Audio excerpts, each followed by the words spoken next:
नमस्कार, मैं हूं आपके साथ कंचन सिंह। स्वागत करती हूं आपका वन इंडिया हिंदी में। चुनावी सफर के इस बुलेटिन में आज बात होगी देवास लोकसभा सीट के बारे में। 2014 में जहां से बीजेपी नेता मनोहर ऊंटवाल सांसद बने। उन्होंने साल 2014 के चुनाव में ये सीट कांग्रेस के सज्जन सिंह वर्मा को 2,60,313 वोटों से हराकर अपने नाम की थी। उन्होंने दिसंबर 2018 में इस्तीफा दे दिया। इंदौर से लगभग 35 किलोमीटर दूर स्थित देवास चामुंडा माता और तुलजा भवानी की वजह से आस्था का केंद्र है। मां चामुंडा के तीर्थ स्थल माता की टेकरी के नाम से जाना जाता है।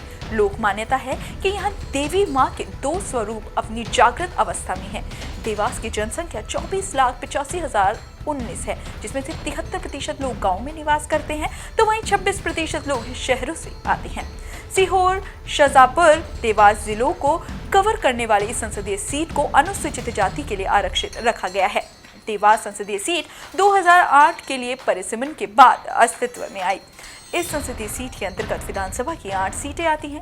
परिसीमन के बाद अस्तित्व में आई इस सीट पर 2009 के पहले चुनाव में कांग्रेस के सज्जन सिंह वर्मा ने जीत दर्ज की थी, जबकि साल 2014 के चुनाव में यहां से बीजेपी नेता मनोहर ऊंटवाल सांसद चुने गए। अक्सर अपने विवादित बयानों की वजह से सुर्खियों में रहने वाले मनोहर ऊंटवाल पिछले दिनों जबरदस्त आलोचनाओं के केंद्र में थे, क्योंकि उन्होंने कांग्रेस के वरिष्ठ नेता दिग्विजय सिंह की पत्नी पर भद्दी टिप्पणी करते हुए कहा था कि दिग्विजय सिंह केवल नाम के राजा हैं। उन्होंने कभी मध्य प्रदेश की जनता के लिए कुछ नहीं किया, उल्टा दिल्ली से एक आइटम उठाकर और चले आए। हालांकि काफी किरकिरी होने के बाद उन्होंने इस मुद्दे पर सफाई पेश करते हुए सारा दोष मीडिया पर मढ़ दिया था। दिसंबर 2018 की रिपोर्ट के मुताबिक पिछले 5 सालों के दौरान लोकसभा में उनकी उपस्थिति 58% रही है। इस दौरान उन्होंने मात्र 2 डिबेट में हिस्सा लिया है और 52 प्रश्न पूछे हैं। उस साल इस सीट पर नंबर 2 पर कांग्रेस, नंबर 3 पर बसपा और नंबर 4 पर पीआरएसपी थी।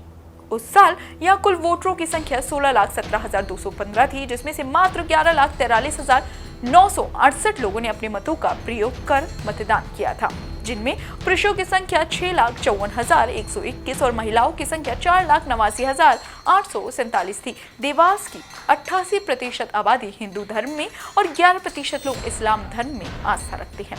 देवास लोकसभा के चुनाव में अभी तक जनता ने ना नाम को तवज्जो दी है और ना ही लहर को, लेकिन जब भी मुहर लगी है तो चेहरा देखकर ही लगी है।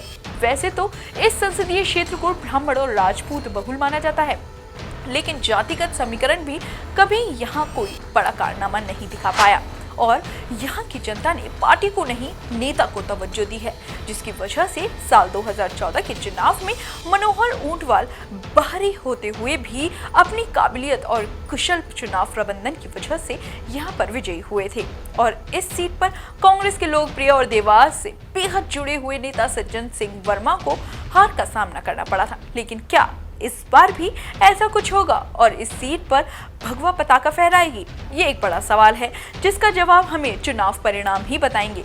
देखते हैं इस बार देवास की जनता किसे अपना सरताज बनाती है।